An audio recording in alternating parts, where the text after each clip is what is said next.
nothing in the high school parking lot, which in essence is a travel lane.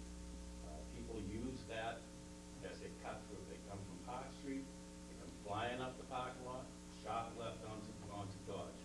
There must be signage there, there must be signage at Oakdale, so that at least somebody's aware that there are children and this is a residential area. Thank you for your time. Do you have any questions? I do have a question that's not related to, well, it is related, but not related. Okay. There was a request made by the Recreation Committee regarding allowing access for teachers in the morning and in the evening for the next week or so while they were doing some work, and they had to block that driveway off. Starting the 21st. Have you been notified of that? Well, the way we were notified of that, I find kind of appalling. It's not like when we built this project that we didn't know the road had to be closed at some point. Somebody knew somewhere along the line. The way we found out about it is we got an envelope stuffed in our mailbox, hand delivered, 2 Fridays ago, that stated they were closing the road next week. Then we got, I looked on the website and they changed the date to this week, and now I drive home and I see signs on Parkdale saying it's not starting till the 21st. But the notification of these residents was appalling, just inexcusable. Number one, you have no right to be in my mailbox. You're right about that. We were not too happy either in terms of the timing, but I was just wondering now if everyone has been notified. Greg, didn't we talk last week about closing the road off, and weren't we looking into that? It's in the list of things that we're doing. It will be something we'll have to have the police department take a look at along with the town engineer. As Mr. Sweeney had requested, we need to look at it from a traffic point of view and what accessibility of their options there are to and from the high school. So it's easy to look at the decision, but we need to look at the details associated with that. Okay, so that hasn't been just dropped. There's activity going on It's associated added to with the it. pile. I appreciate that. In speaking with Superintendent Charlton, it took 5 years for the little school to get their signs put up. 5 years. I don't know how long the batch elder of that process took. I think it would be better to be proactive with the state-of-the-art facility we're going to open up rather than reactive. First of all, I don't think this facility is going to bring the doom and gloom that you're anticipating here. The events do not draw that much of a crowd. Aside from Thanksgiving Day football game, the parking lots are very rarely full as far as athletic events. We're talking about having MAAI events. I don't believe that there are enough seats to allow North Reading to host that, based upon what we were told when it was originally designed and structured. There's not enough seating capacity to have that. But that being said, nonetheless, that can be controlled, and again, there are details when they have the MIAA-sponsored events. So I don't think this is going to come to fruition. And as far as, and again, I live up above you, up on Mead Road. The people that use Dodge Road are generally the ones who are either coming from the middle school, drop the kids off that way there, or the people who live up in our neighborhood, which are probably less than 100 houses. Those that use it for a cut-through on occasion on busy mornings or afternoons, yeah, there are some that do that. But for the most part, it's the cut-throughs. But it's those evenings where the school are having activities like the parent-teacher nights, the athletic award night, where everybody parks in the front parking lot of the school rather than the back gymnasium side, and town meetings, is really when you're impacted. And I'm extremely sympathetic, as you're aware, to the cause. I'm not opposed to making that a dead end. And as I suggested at a previous meeting, put in some bollards so that the public safety vehicles can get through if they need to, but regular traffic flow wouldn't go. But that's being looked at. So I don't think your concerns are really that well-founded, based upon all my years of experience as far as North Reading athletics and what goes on. And the lights will certainly stimulate some interest. But for the most part, when people are going to football games, they park on the gym side. When they go to the athletic rec, they're parking on the gym side. Youth football, when they're practicing up on the top of the field, it's in the front parking lot where very few people. So I don't think it's going to have the impact that you're. I'm not concerned with the volume of traffic, as I am with the speed that they travel down the street. And again, that's not just your neighborhood, I know. But again, it is used as a cut-through.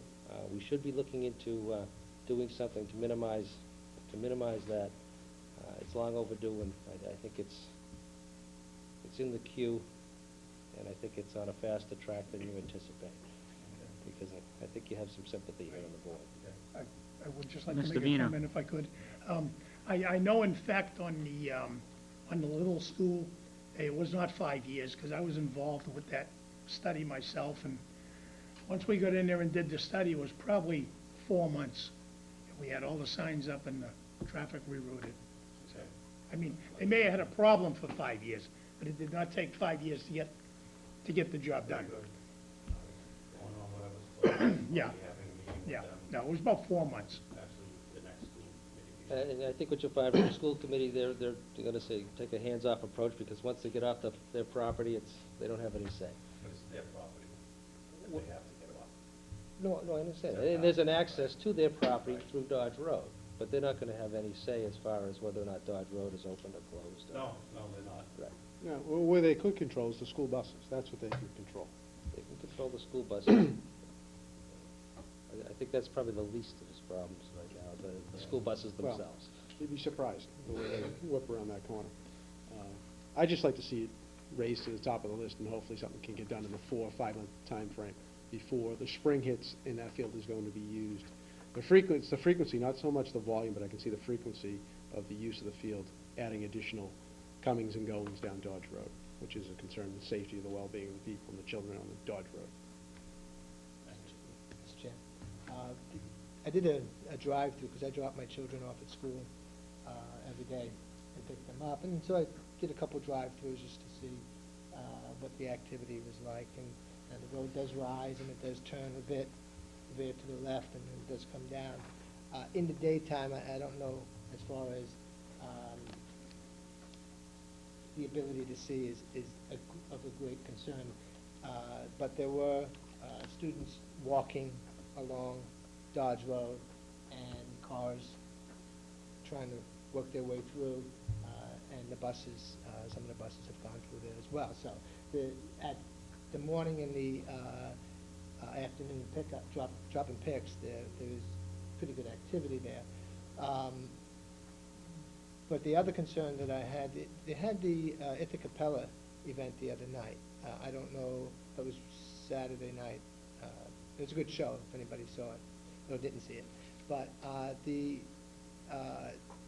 my concern on events like that, I think you'll find you're speeding it during those times, when it's dark. And of course, when winter comes, it's 4:30, it gets dark at that point. So school has an impact, the after-school sessions.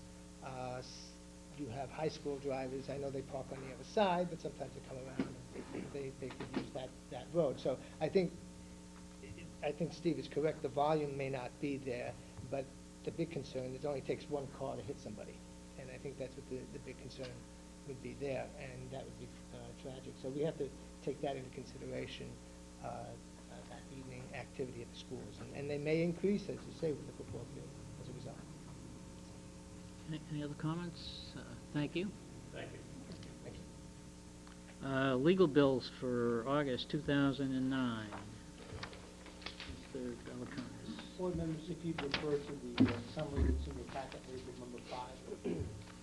The total charges of $7,818 rounded off, of which more than half of it is related to ongoing labor activity. In those legal detail that's been provided, that there's one particular case which is proven to be costly in terms of spending, and that's shown on the third page.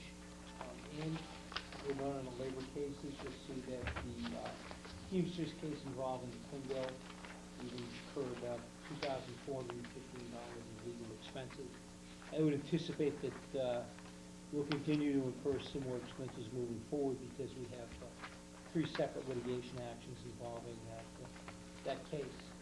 The remaining actions are consistent with activities in the past. Level of litigation is, with the exception of labor issues, is on the slow side, which is always welcome that we did not incur any additional amounts on defense of various lawsuits, and review the bills and would ask for your approval.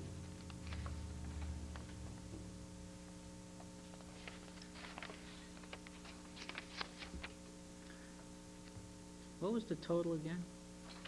On the book. Oh, I'm sorry. Total amount was $7,815. For some reason, the way this has been presented to us, I guess there's 2 different totals that add up.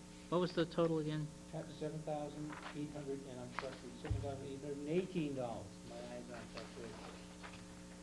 Well, we don't have like a tallied sheet. We have separate bills here, I guess. Refer to the front page, you'll see the tally. Runs across the top, you'll see total. You'll see the total amount that we've incurred to date for all labor costs, including water, is $25,705. And you'll see a breakdown of the various columns. So please, if you ignore the sheets that follow, which provide you with additional information. Okay. Well, I was just Okay. gonna give the All right. general It's right tally here. of activity. All right, so it's just tallied on the top Okay. sheet. Okay. All right. Questions? Anybody? No. Mr. Yule? Mr. Chairman, I move to approve the legal bills for August 2009 in the amount of $7,817.63 as follows. Complement and Page PC General, $2,044.63. Complement and Page PC Labor, $4,567.50. Complement and Page PC Water, $507.50. American Arbitration Association, $200.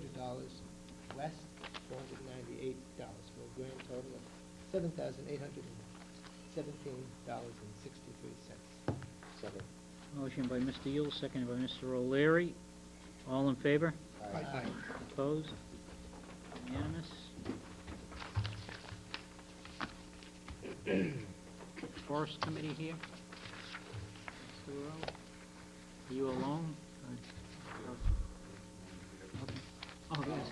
At our hearing, and with about 7 or 8 people, they had almost questions I can see, and most of them satisfactorily.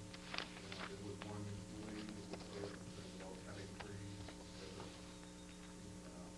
often, they go off and, go on the weekly canopy in the forest, and we explained to her, I'm not sure she accepted it, but we explained to her that by doing what we're doing, it's gonna rejuvenate, and it's actually gonna encourage new growth and better growth, and so that was basically the main question. Everything else was answered. And we, at this point, we urge the selectmen to go forward. The school committee has said yes, the conservation has said yes, and everybody's waiting for you. Steve? Your committee's all on the same board, same track now? Yeah, it was a very positive. Yeah. And I believe Was it what? The response was positive? Surprisingly so, I was actually expecting a little more resistance, but everybody who came by was very pleased with the research that we did and the explanations we gave, except for one, Okay, and as far as the traffic flow and the notification of the neighbors and all, when's that gonna take place now? Once we give it the okay, the police department, everybody gonna, how's that gonna be handled? there